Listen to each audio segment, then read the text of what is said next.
I could like whisper things to you. That's how I imagine. Just being a singer. Yeah. They're like Ariana Grande.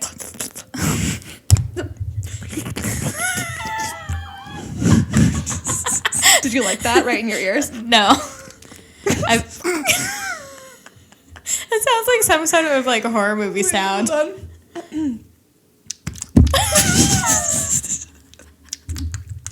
Oh my god, Gatsby just dug his nails in my leg, like, fucking stop. Peak comedy. I'm gonna make a fart sound.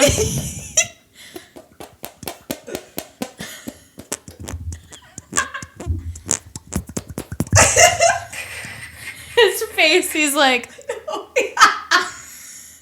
He's like, well, how am I the only adult here? It's fine. We're in our late 20s.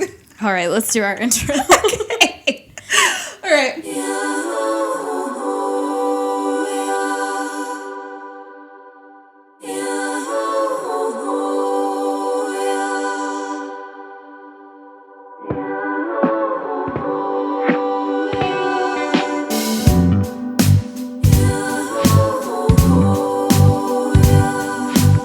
Welcome to the Holy Hour. I'm Amelia Sanson. And I'm Liz Ball. And we're celebrating 1 year today! Would we say it's our 1 year birthday or our 1 year anniversary? I feel like it's our 1 year birthday. Birthiversary? I feel like our anniversary was our first day of recording. Ooh. And our birthiversary is today, the day that this is coming out. Birthiversary somehow sounds gross. Yeah. Birthiversary. But yeah, I mean, we did come out on that day. Our podcast is a Gemini. Ooh, we love Proud a of Gemini her. lady. Let me look up our full astrological chart. Oh my god, yes. Do we know what time we should like do the whole... I did. So it's hanging out in my astro. Yes! Queue. Oh my god, I'm so excited. We are a Gemini sun, an Aquarius moon, and a Scorpio rising. Interesting. I know. She has the same moon and sun sign as me. Yeah. Well, I mean, your birthday is 2 days before our birthday. But doesn't the time influence The time moon? does influence it. It's yeah, very you are interesting. And we were correct. born in different places too. Yeah. So here it is. Cute. That's what we are. Love that.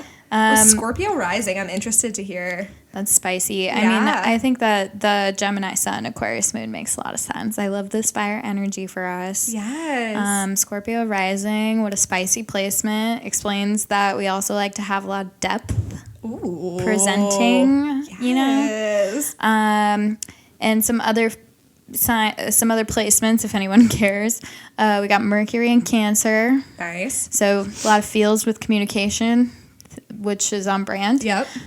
Venus is also in Gemini, and Mars is in Pisces. Venus and Gemini, I want to hear about that because that's the It the sounds love interesting. planet. Yeah, the planet of relationships. Ooh, that I mean- sounds on brand to learn about. You and I would say that we're two sides of the same coin, kind of like a Gemini. Yeah. Like we are very yin and yang, but we're in agreement. Yes. So that makes a lot of sense. Oh my God. And you're actually a Gemini, and I'm a Libra, and that is also a dual sign. I love astrology. I love this for us. Yeah, so it's our 1 year birthday. Happy birthday, Liz. Happy actual birthday and podcast birthday. Thank you so much. Yeah, we do have very close birthdays, me and the pod. Mm-hmm.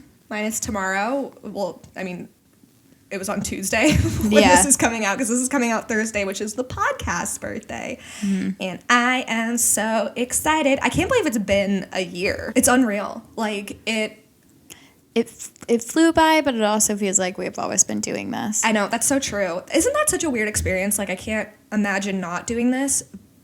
And it feels like it's been, like, 6 months max. Like, we did that photo shoot over a year ago in your first apartment. one? Yeah. That's wild to me. I know. There's so much has happened in the past year. Comparing that to what we have now, too, Yeah. is amazing. New people that are hearing about the pod are telling me that they listened to episode 1 And I'm like, oh my God, please, like, listen to later episodes. Because it's, like, fun, but also cringy. It is. And, like, we're, like, hitting the table every other word because, like, and we're, we like, didn't know the technology blacked out. Oh, my God. Episode 3. So hammered. Episode 3 was fun, though. It was so fun. Honestly, re-listening to episode 3 has made me crack up a few times. Yeah? I need to re-listen. I've been, like, avoiding it because I was so drunk. I got so drunk so fast. Yeah, that was... I don't know.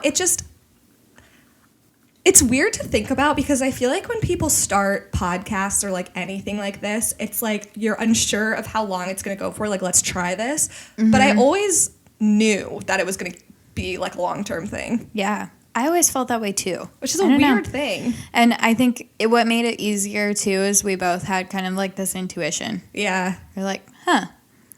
And kind of learning like, oh, we don't have to put ourselves in a box. Yeah. That's the beauty of making content is you can kind of like continue the conversation however you want. Totally. Yeah. Our perspectives have grown a lot. Mm-hmm. And our technology has improved. Oh my God. Our look has improved. Yes. We have a totally different brand than we did when we first started. Yeah. Yeah. It's been cool. I'm glad that we allowed ourselves to play when we first started out. Mm-hmm. And it was good. You were always reminding me, like, well, the good thing about starting out is we have no rules. I'm like, oh, no, fuck, you're right. Like, we're not married to anything. And I'm so glad that we had that mentality because... I think that's, like, a mistake a lot of people make, too, is they're, like, trying to figure out the structure, and when they can't follow it or it doesn't work, they're like, oh, fuck, I'll just give up. Yeah, yeah. And you kind of just have to follow that natural instinct or flow that these things take. And I think that we've been good at doing that. Like, this has changed so much. I was looking at the original Trello board that we put together of, like, the structure that we were thinking about doing and, like, the names for things we were going to call the audience the pews. Like, we had, like, or the choir. Or the choir, yes, the choir. And we had, like, a whole structure for each episode that was, like, confessional, and it was, like, a cute idea, but once we just allowed ourselves not to follow that. Yeah, it was a little too... structured. Yeah. And sacrilegious. Themed. Too themed. And I'm glad that we don't have to stick to some kind of church theme. Yeah. It's more fun to we got our whatever. name. Yeah. We have our name, and You're our we pay our own homage to it, but... Yeah. Amen. On that note, I think it's kind of interesting. I've been thinking about this, and it was a topic that we had in our first episode talking about sex ed and how, like, we didn't really get a very good sexual education. And the thing that I have been thinking about the most is how, like, no one tells you sex is supposed to be pleasurable. Yeah. It's always implied that, like, men love sex, and even then, like, now you're putting, like, two people in two different boxes, not even just one. Yeah. Like, now guys are gonna have to be like, is there something wrong with me that I don't want to have sex all the time? That's so true. We never think about it from that side. Yeah. Because then before I started doing this podcast, and I know I want to talk about all the shit that we've learned through doing this, and one of the big things is I have always been under the impression that men are just always thinking about sex. Yeah. Because that's, like, what is talked about in the media and what's fed to us through sex ed very early on. That, like, oh, it's just boys being boys. Like, that's not the truth. And I don't remember who it was, but somebody, I think you were having a conversation with, pointed out that that's not the case. Yeah. Like, it's unfair and unrealistic to put that expectation on men to always be in the mood. That puts a lot of unnecessary pressure. And it just continues the conversation. Like, it continues the idea of objectification, you know? So I think, like, the more I thought about it, I was like, okay, no one tells you that sex is supposed to be enjoyable, like, from the beginning. It's from that point, it's always going to be the idea that it's transactional. Like, its only purpose is for reproduction. Yeah. And there's nothing else. Yeah. It's to create a baby. So in that sense, you're like, okay, it's only transactional, and I am only a vessel for a baby. Yeah. And that's how you start to see your own body and see sex at a young age. And then you have to, like, cope with and challenge all of these ideas as you get older. And it's hard because you're not the only one going through that. Like, and then, you know, if men are receiving the same kind of education, they're also treating it as a transaction. Right. And you're up against your body's natural biology of like, why am I wanting to have sex if it's just purely to make a baby? Like, that kind of rhetoric is so dangerous. My sex education program in elementary school was very focused and really like solely focused on periods, and that was it, and shaving. Like, that was really it. And they separated the boys and the girls. I talked about this on the first episode. Like, I feel like a big issue is separating the groups, and I understand like the maturity level, and like, you know, kids are going to be like, you know, I understand that, but I feel like if boys and girls were being taught the same thing at the same time in the same room, there would be a lot less of a disagreement in understanding of like what sex is as we're growing up. I still don't know what the boys were taught. I actually don't know. I've never talked to any boys about it. Yeah, actually me either, now that I think about it. It's like, it wasn't periods. No. I mean, there is a lot of benefit to learning about both, especially now. I think that young people are getting more comfortable with transitioning their gender. Yes. And their gender identity. So in that terms, it's just like, okay, well, why not include everyone for everything? Yeah. You know? Right. I mean, that's a really good point. I mean, that's a huge miss. And I'm wondering now that it's becoming more of a part of the conversation if schools are adapting to that. Yeah. I actually don't know. I also think if you include the conversation, like, sure, okay, sex can also be for pleasure, but so can other things. I wonder if that would contribute to decreasing, like, unwanted pregnancy, because you would have more knowledge. Yeah, and you would have more access to contraceptives because you wouldn't have to be, like, sneaking around. Yeah, you could just do hand stuff. And it's one of those things, like, I think, like, that 70s show does this, where it's, like, you know, everyone's, like, hooking up and doing stuff, but, like, the parents turn a blind eye. Yeah. And it's just like, okay, it's assumed, so why aren't we talking about this? Right.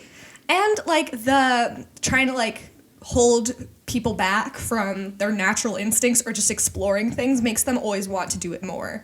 Like, there was never a part of me growing up that felt like I couldn't drink because, like, my parents were like, if you want to try it, you can try it. And my parents were never like that. And, like, every day I wish they had been. Like, if as a teenager, like, you know, your teenager is going to start, they're growing up, they're going to, like, start trying stuff and being rebellious or whatever, or like wanting to learn more. So if you make yourself an available resource, like, you're going to lower the likelihood that they're going to lie to you.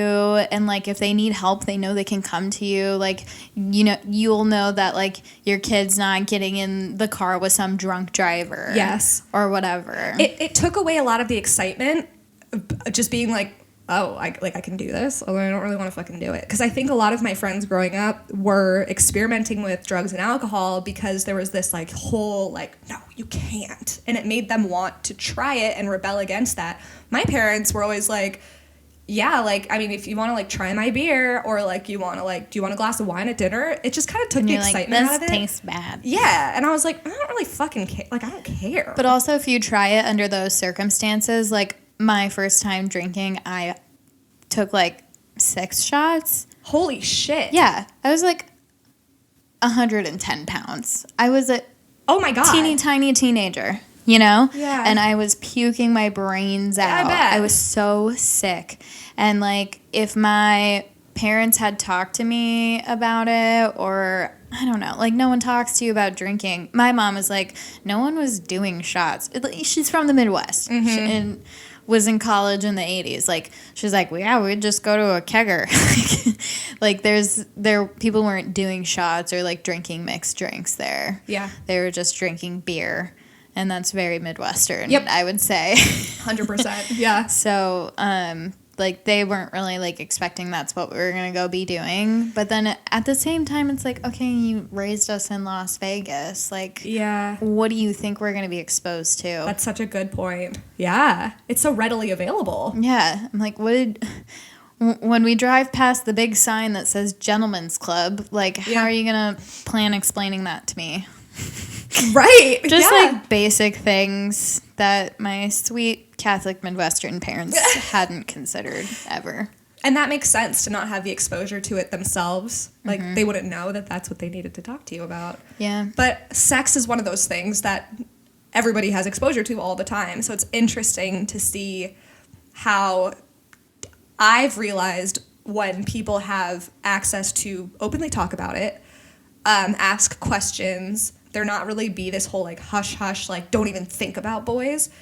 They're more likely to be responsible about trying it, at least from the experience that I've had of, like, friends that grew up, like, in the Mormon church, went fucking nuts when they left the church because they were just having all this sex all the time, and they weren't being particularly safe about it. Oh, I recently tweeted this, like, it was like, what was your high school known as? Like, and then it was listing drugs. And I was like, I went to a Mormon high school, so it was more like an anal high school because I didn't consider anal sex to be real sex. And then I'm just trying to imagine, like, I still have never had anal sex. It is painful. So I'm trying to imagine, like, trying to do that at such a young age. Oh, God, that would hurt so much. That's such a problematic line of thinking that... And then you have no one to talk to be like, why do I have hemorrhoids? Yeah, but, like, how is anal sex not sex? Was it just the vagina was the thing about it? Yeah, apparently. That's so weird. It's very weird. And it's really boring to think that's the only kind of sex you can have. I just want to understand. Like, why? Can you give, like, oral sex? Was it just, if it's in your butt, it doesn't count? Here's what the Mormons would do. They would rub fronts. Wow. And they would also do something called docking. So you just stick it in. And you just sit there until it gets soft, maybe? I don't know. Dock. You just don't, like, no thrusting? No thrusting. And that's okay? Of course not. But that's what they had to tell themselves to think it was okay. But, like, this also leads back to the same idea of shame relating to sex. Like, you're always going to associate sex with shame. Yeah. Until you're married. And you think that's just going to magically wave it away? No. And this isn't even, like, exclusive to Mormons. No. This is just any household that, like, oh, it's shameful to talk about anything. Yes. That slightly strays from buttoned up and boring. Yeah. It's sad. And I understand the fear of, like, you don't want your kids to, like, end up pregnant. But it's interesting to look at. Like, they won't if you talk, if you have an open dialogue. You see, just... Like, Teen Mom is a perfect example, or 16 and Pregnant. Like, a lot of those girls are from, like, very religious Southern households. Mm-hmm. And it's because they don't have access to understand how to stop these things from happening. Yeah. They have to hide. They have to have sex places where, behind their parents' backs, and, like, they can't go and buy condoms. They don't make their own money. Low-key, like, now that I think about it, I'm sure my mom was, like, super relieved when she found my birth control prescription. Yeah, I bet. When I was, like, 18, she, like, found it in my car. I think she was, like, looking for something. And then I was just like, well, you didn't make yourself available to talk to you about it. And then she was just like, that's fine. I'm glad you, like... took the initiative because also I'm sure she didn't want me to have some unplanned pregnancy before going to college and like doing life how I want to do it. And I mean, this is not a knock to people who have had an unplanned pregnancy either. No, of course not. No, I know plenty of people who are like, I don't think anyone has regretted it. No. They're like, yeah, I love my kid. Right, of course. But, like, a lot of them... It's not to say it doesn't come without a shit ton of challenges. Yes, exactly. And a lot of the reason that it happens at a very, very young age is because of the lack of access to conversation and a safe space to discuss what can happen when you have sex. Because it's when schools are, and again, I didn't go to a school that really had sex ed that centered around sex. Like, do any of them? I have a hard time believing any school actually has a good sex ed. Probably not. Probably not. Especially, I mean, all of our sex ed was in elementary school. We had, like, none in middle school. The only one that I had outside of elementary school where they tell you that you're going to have a period was in high school, and they show you a video of a baby being born. Oh, my God. That's right. The miracle of life. And that was it. What the fuck? Yeah. The rest of my health classes in high school were just focused on drug abuse. Mm-hmm. Like, what could happen if you become addicted to something. I did my project on meth. Nice. And just the sight of what happens to... It's called meth mouth. Just the, like, how fucked up your teeth and gums and whatever become from doing meth. God, it's so scary. Mm-hmm.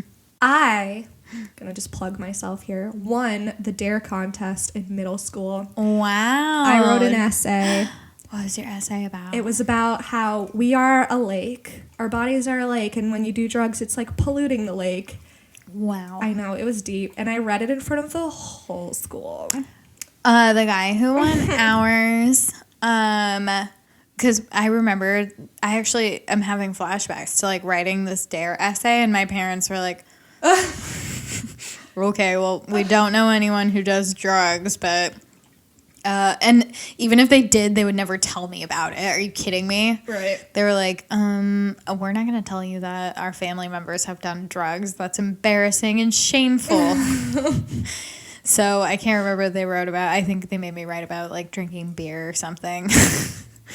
Anyways, the person who won, he talked about his cousin smoking marijuana, but he kept saying Mariguana. Mariguana, shut up. Mariguana, that sounds like a really dope reptile. Yeah, Mariguana. Yeah, what up? Damn. Marijuana. This marijuana's dope as hell. It's like a Post Malone iguana. It's an iguana with just like a fat doink hanging out of his mouth and some shades. Damn, that's a cool ass reptile. Just smoked a mouse. I forgot about that. Straight vibing. Somebody tweeted us about that quote today. Oh, really? Yeah. I have to look. That's hilarious. Somebody was like, for some reason, that quote makes perfect sense to me. I should post it. I have a picture of the mouse. I should post it. You should post it. Oh, check the gram, folks. That cool ass fucking cat smoking a mouse is gonna be up. It has a mustache and a top hat. Did he have a monocle too? Maybe. Ugh. I feel like all of those things go together, so it's very cool likely he could cat. have had a monocle. Yeah. For some reason, I feel as though he did.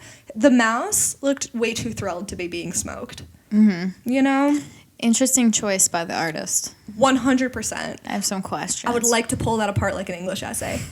The curtains were blue to represent. Ooh, that would be really fun to do a little art criticism. Yes. I wonder if the person who lives in that house painted it.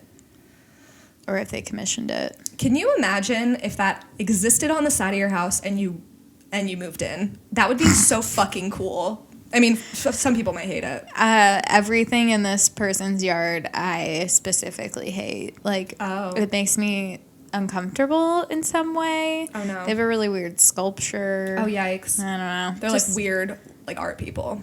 Yeah, I feel like the inside of their house would be a mess.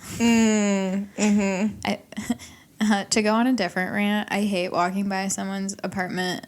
I'm nosy. I'm looking at everyone's house. I want to see how you're decorating. I want to see how you're living. And close your blinds. I You don't want people appreciate some good decor, some good lighting. I also want to see which gamer guys fall into my Seattle stereotypes with their RGB lighting. Yes. Anyways, I hate walking by in like a nice place and seeing someone has treated it like absolute trash. Yeah, it's a shame. I'm just like, oh my God, you are blessed with being able to have an entire fucking house in Seattle and you did this to it. It's really disappointing. Breaks my heart. Yeah.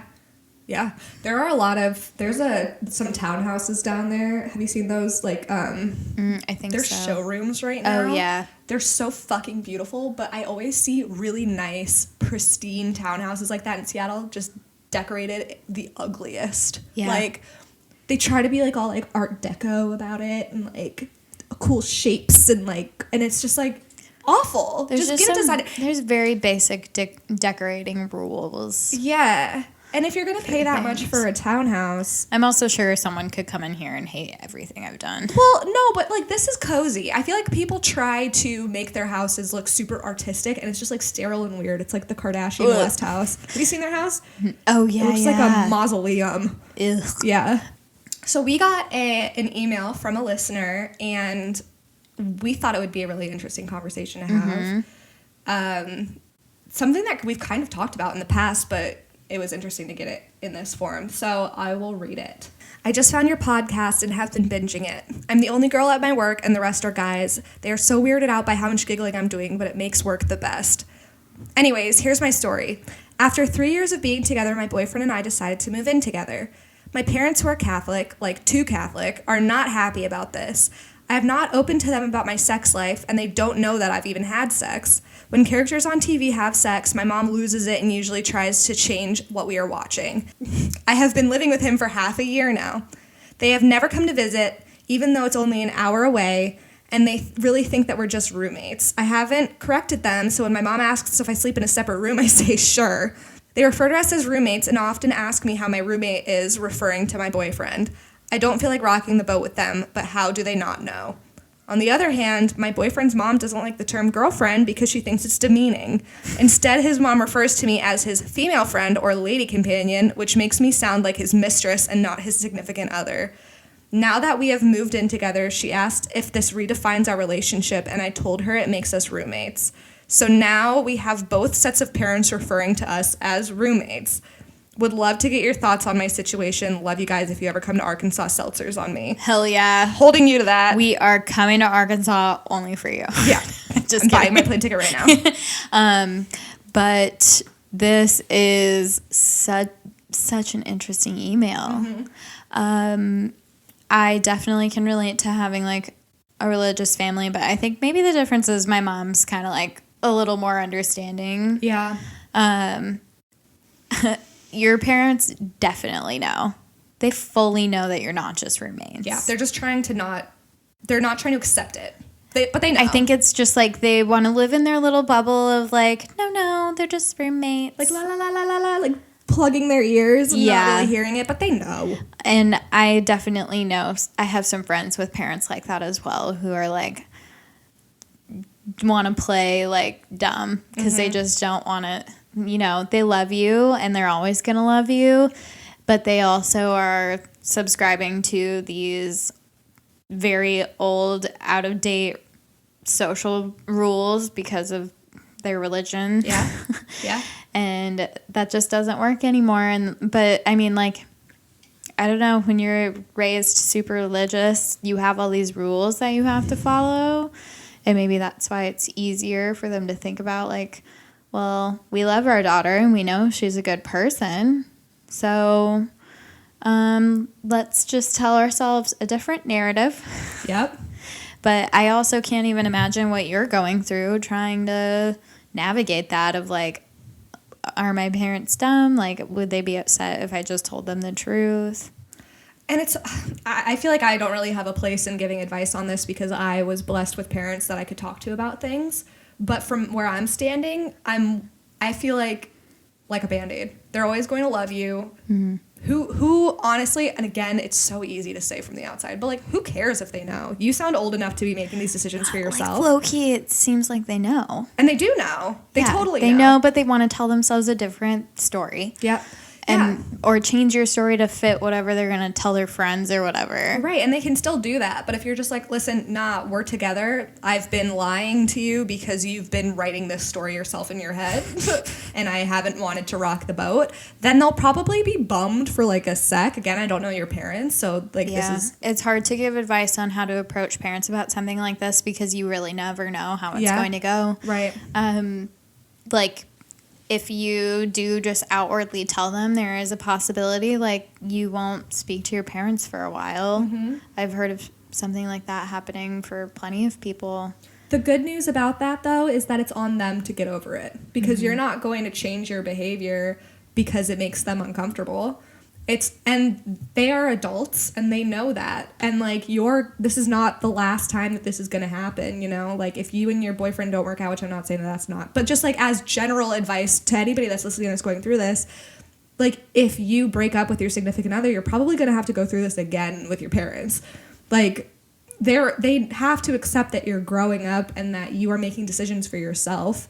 So, like, they should just know, and it's unfair for them to be putting expectations on you based on their set of beliefs that you don't agree with, in my opinion. You also don't have to say anything to them. Like, if you don't want to risk losing or damaging a relationship with your parents, then don't. Yeah, that's the other side of that.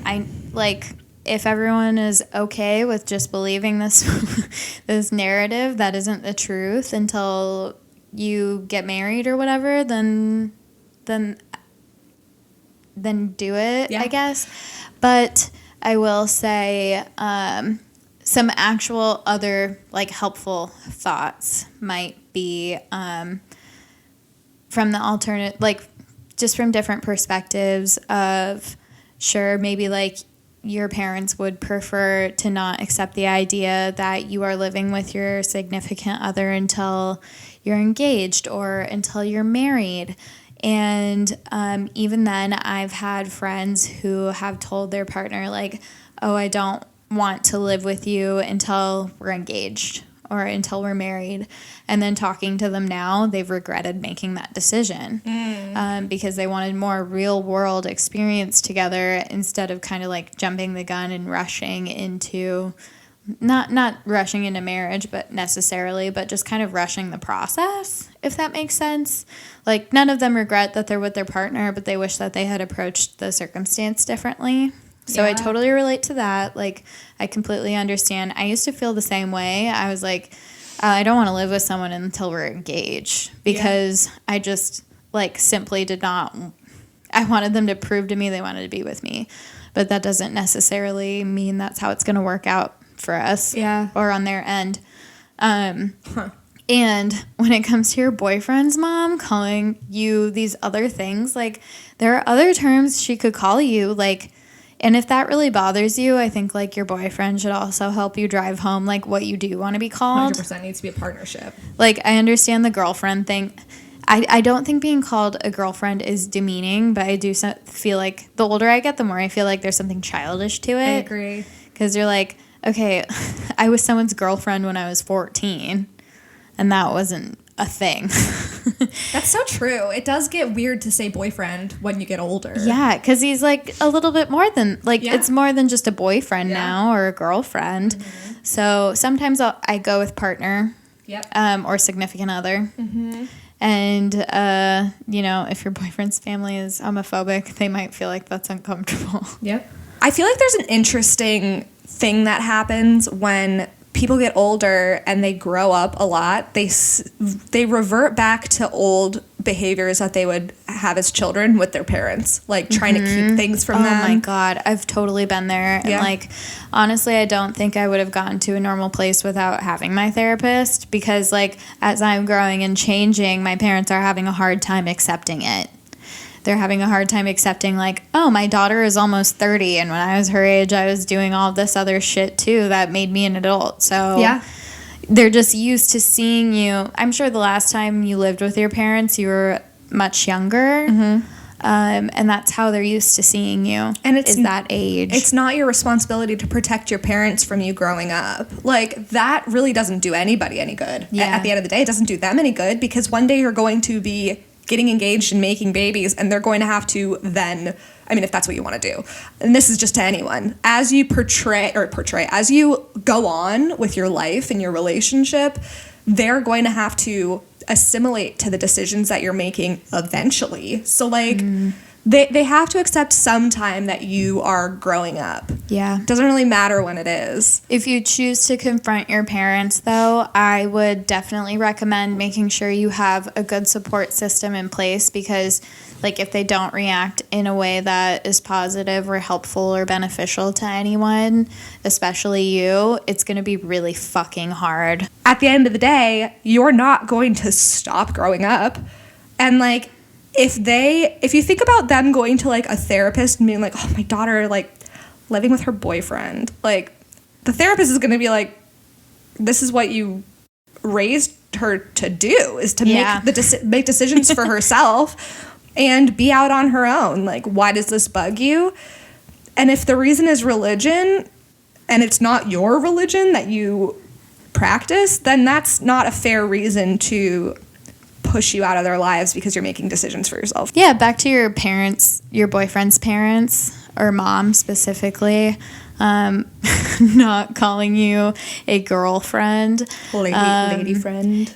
Maybe instead of, like, if you don't feel comfortable being like, hey, I don't like when you, like, refer to me that way, because it can be really, like, daunting and exhausting to have, like, a conversation like that. Yeah. If you and your boyfriend both agree to, like, call you or call each other, like, oh, my partner or my significant other or my better half or whatever the fuck you want to call each other, that isn't just, like, lady friend. I think lady friend is way worse than girlfriend. 100%. That's so much more demeaning. Yeah. Lady friend. What were the other names? What was the other one? Oh, it was female friend and lady companion. Lady companion. Yikes. Bestie. Oh my god. It sounds like the boyfriend's mom is, like, more on the same page, though. Oh, for sure. If not more progressive. I don't think that she thinks it's demeaning. I bet that she's just having a hard time accepting that her son has a girlfriend that they're living with. Yes. Because that means something. Lady companion feels so like senior citizen. They met in a nursing home. Or like, yeah. You like know? some sort of pet. Yeah, this is my furry companion. You're not a pet. My fuzzy companion. That's what I would call my hairy boyfriend. What if he called her master? Ooh. Oh my god, you're for my master. Ooh, try that around your parents. Like, hi, this is my mistress. Well, she doesn't want to be a mistress. But that's true. Oh, that's true. That was specifically we're thinking called from out. a BDSM perspective. A mistress is like, you're the boss. Yes. But there are definitely alternatives for, like, what she can refer to you as. And I think the responsibility either falls onto him to be like, hey, don't refer to her this way anymore. Yep. We've agreed that we would appreciate it if you referred to it this way. Mm-hmm. And whatever that decision is you guys make. Because that's your existence too. That's how that is your business and not theirs, and how they refer to it should not be their decision. Yeah. Period. So that's the advice we have. I hope it's helpful. That's a difficult issue. Yeah. I feel lucky that I never had to go through that, but I've had a lot of friends that have. There's a lot to navigate here. So whatever decision you make, I'm sure will be the right one. We got a message from one of our male listeners that we want to read as well. Mm-hmm. Dear Amelia and Liz, first off, much thanks for everything. I'm a giant fan of y'all, and I love everything you do. It's really lovely getting to hear women talk so openly about sexuality, and your podcast has made me much more comfortable with my sense of identity and values. I've never found that I fit in too well in a hetero male-dominated society, but listening to your podcast and watching Amelia's videos on TikTok and YouTube have made me much confident in expressing my identity. I owe both of you a ton in that way. That's really sweet.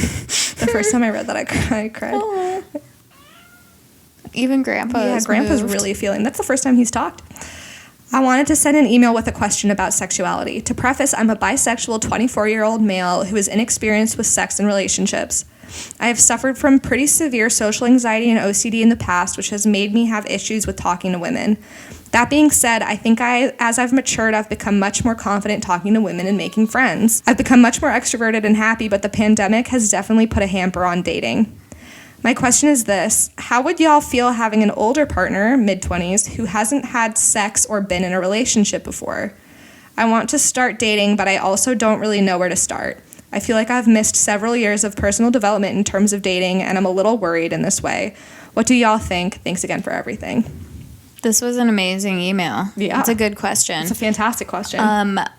You have not missed out on any personal development because the way you develop is in your own time. It's your life. It's your experience. There isn't a wrong way to grow. And it sounds like you're obviously very open to growth and learning more about yourself. But also, like, with your experience, this isn't a job. No. You don't need to have experience. And I think, honestly, that you don't is even better. You know what I think is interesting about being in this position, and I agree, is that you hear so much more from people that have had experience, so it feels like everybody does. Mm-hmm. When in reality, there are a ton of people that are in the same position that you're in, and that is okay. But people don't feel... That's why when you're watching, like, The Bachelor, and there's, like, a virgin on The Bachelor, it's, like, their main storyline. It's so weird. It's so strange, and also, like, not rare. Like, they act like it's this big thing. It's not. I have a lot of friends that don't have very much experience, and that's fine. They're okay with it. And I think everybody kind of goes through this thing of like, have I missed out on something? But it's because how these things are framed in like pop culture and like the media. Well, especially as a man, I'm sure there is so much more and a different kind of pressure. Yes. Like when you are a virgin or just inexperienced in general. Yeah. Yeah, because you might not be a virgin. Right. And also, who cares? Totally. But your experience level doesn't define anything. Like, as long as you are staying true to yourself and you are comfortable doing what you're doing, like, if you do choose to engage with someone, like, physically, romantically, however you want to do that, as long as you're being true to yourself and you're comfortable and you trust your partner, those are the most important things. And honestly, like, the best way to be comfortable with someone is to be honest with them. Yep. You will feel better and they'll feel better, because if something is awkward, because it's always awkward trying stuff at first. So as long as, like, if it does get a little awkward, like, you're on the same page and it's a shared experience, you know? Yeah. And people are so much more understanding and caring than you would initially assume, you know? And it's fair to initially assume it because we're fed things that make us believe the otherwise is going to be the case. Yeah. There's a lot of judgment that everyone has to combat, especially when it comes to things like sex and sexuality and gender identity and all that. Totally. You assume that you're going to be bombarded with judgment and combated against. And honestly, if you are, which I don't think that you will be, but if you are, then that's a filter in itself. Those aren't people that you want to fuck with anyway. Yeah. Period. Even if you had experience. Mm-hmm. Exactly. I can't, honestly, I don't, like, I can't think of a time where I have been not experienced enough or too experienced and have received judgment for it. No. I think more often than not, people are very understanding and accepting. It's always such a pleasant surprise. Yeah. So I guess the best advice is, like, if you do choose to have this really, like, honest conversation with others, which we both would recommend, don't assume that they're going to, like, challenge you, because it's likely that they won't. Mm-hmm.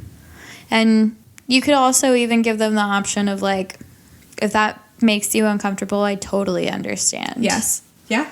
Because I think when people know that there isn't going to be, like, any repercussions, they're more likely to, it takes a lot of pressure off of them too.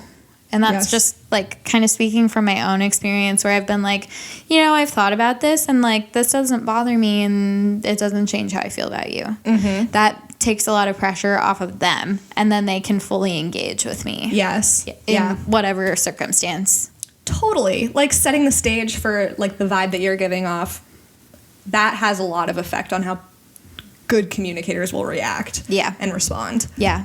Completely. So that's such a good point. It gives a lot of information on how a good communicator would respond. And that's what you want, is a good communicator and someone who can empathize with you and genuinely cares about you as a human. Totally.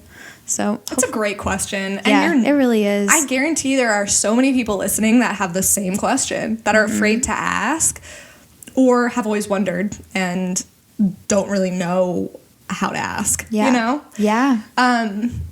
So yeah, I don't know.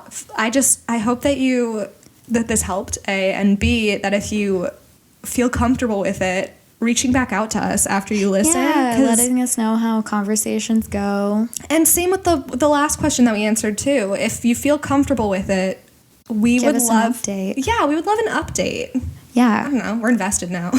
Happy Pride, and thank you for writing us openly as like a bisexual man. I think that there's a lot of bi erasure that everyone experiences, like, especially like bisexual men. They're like, oh, you're just actually gay. And then bisexual women, it's like, oh, you're doing this for male attention. And it's obnoxious. That's not true. Super obnoxious. But thank you for writing to us. Happy Pride. We love you. Happy Pride. We love you. Sex fact of the week. Sex fact of the week. Oh, I feel good about this. It's kind of jazzy. Sex fact of the week. Sex fact of the week. Sex fact of the week. Get down. Sex fact of the week. Fuck yeah. I love that. Okay, there are two. I don't even know which one. I'm going to read two because these are all short. Okay. All right. When two people kiss, they exchange between 10 million and 1 billion bacteria. Gross. I thought it was going to be like serotonin, No. cells or whatever. Gross. I'm thinking about how much making out I did the past week. But also how often, like, when you eat something, are you, like, absorbing some sort of, like, bacteria? And not all bacteria is bad. True. Hashtag not all bacteria. Okay. This is fun. Orgasms can lower a woman's risk of heart disease, stroke, breast cancer, and depression. We need you to start flicking the bean, ladies. Do it for your health. Do it for your health. I already know it helps my depression. We'll see about heart disease, stroke, and breast cancer in the future, but... I'm trying to think of, like, times I've felt like, other than an orgasm, a physical release of, like, something else, like anxiety or whatever. There's, like, a momentary, for me... Just, like... brain dead. Just, like... No thoughts, head empty. No thoughts, head empty. Love that. It's true. Yeah. Yeah, that moment where you're just like, huh. You're Yeah. going to relax on your bed. Like, for, like, 15 seconds before you remember, like, you're still a human in this world. If there's another person involved, that moment where they, like, are just holding you and you're just existing. Yeah. But also, like, the post-nut clarity that I experience post-orgasm when I'm masturbating brings me right back to the anxious state. I'm like, what am I watching? Yeah, it really only happens if there's porn around. Yeah. And I it's haven't like watched porn in so long. it's just like really greasy and dirty. Mm-hmm. It's the equivalent of like a McDonald's Happy Meal. You order it, you're excited, you get the toy, and then when you're done eating, your stomach hurts. Mm-hmm. And you feel it for a few days, a zit pops up. Oh, God. Or 6. I mean, and that sometimes you gotta do it. Sometimes you need the McDonald's. Mm-hmm. Sometimes it's been too long since you've had the McDonald's, and your body is like, give me that McDonald's. Yeah, they're like, I just need a little extra grease right now. Masturbating is the fast food of sex. Only if it's like gross, though. Sometimes masturbating is like drinking a green juice for me, you know? That's true. A little extra like dopamine for boost. For me, it has exclusively been fast food because it has That makes me sad. I haven't had like a healthy masturbation sesh in like 2 months, 3 months. Oh no. No, it's always like when I'm desperate. I'm like, I have got to get off. Yeah. I need to get better because for a while I was to light some candles. I was masturbating for like a very healthy amount, like for a release and like doing it in a way that I was proud of for a very long time. I need you to describe what you mean, though. Like watching porn that I was like, I could like get behind, or like remembering like a ethical memory. Yeah, and like it would be like in the middle of the day, like just like taking the opportunity as it rises. Now it's like the end of the day. I hadn't had sex until recently for months, and so I was just like, I gotta do fucking something with all this energy, and I wasn't being very mindful about it, and I don't like that. And so the post-nut clarity would be like, ugh, like every time. But also you're beating yourself up for like being very human. I know, that's the not thing. Fair. It's not fair, and I think it's because I got so used to having sex regularly that when it stopped and I wasn't, I was just like, oh my God. I was like, my head was on fire. I was just like, what do I do with all this? So I started to be kind of disgusting and irresponsible about how, not irresponsible, I'm acting like I like robbed a bank, but like, because masturbating is kind of like a holy experience for me, and I stopped treating it like that. So I'm trying to get better about it. Finding good ethical porn that appeals to you it can be really hard. Yeah. And when you're horny, you don't have a lot of time to do research. Yeah, exactly. That's the thing. It's like when you have to pee. Like, you've been waiting all day, and you can't hold it in anymore. You don't have time to like research what bathroom is the cleanest. No, you're squatting in the alley at that point. You gotta go to the closest nearby possible place you can go. And sometimes it's squatting in the alley. Sometimes you just gotta squat in an alley. Yeah. Okay, Gatsby is a fan of mine today, and it's really changing my life. He is very happy to be in your lap. I love him so much. What a great way to end, like... What a great way to end our birth anniversary. We got Grandpa, who is laying in the middle of us, very happy to be here. Earlier, he was showing us his belly, which is always a sign of being very happy. Gatsby just hopped into Amelia's lap. They're both just like very happy to be here. They're celebrating with us. They have accepted Amelia as their mom. And I'm happy for you. It's a birthday gift. It is I frequently cry about how much I love these cats. Oh, me too.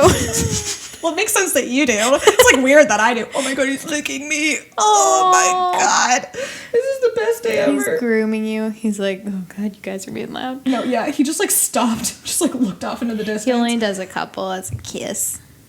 He's so sweet. happy. Well, we love you guys. Thank you so much for allowing us to do this for an entire fucking year. We do it for you guys. Yeah. Truly. Yeah. I mean, we get a lot from it, but also, like, being able to have a community of people that are as amazing as our listeners has just been, like, this is exactly what we had always dreamed of. Yeah. Of just being able to have a community of people we can, like, continue to have these conversations with and, like, laugh with and love and support. Yes. We frequently simp over how much we love y'all. Our 90% of the texts that Liz and I send are like, our listeners are so smart. Our listeners are so fun. Yeah, like, literally last weekend I was getting so emotional. I was like, I love you and I love our listeners. They're so special. Mm-hmm. We know a handful of you guys by name and we talk about you all the time. We love you so much. God, did you see what she sent us? Yeah, we act like we like hang out with y'all all the time. We kind of do. I mean, it feels like it. Yeah. Because we know we're not talking to just each other. No. And so we know, I don't know. It feels like there's a third person in the room whenever we record. Yeah. That was the biggest surprise with our first episode. I was like, it felt like there was a third person in the room. It was so interesting. Mm-hmm. So anyway, we love you. You are as much of a part of this podcast as we are, and that's dope. Yeah, and the cats. Yeah. All right. Love you. We love you. Our children. Kind of like that. Yeah, it was pretty good. Okay, bye.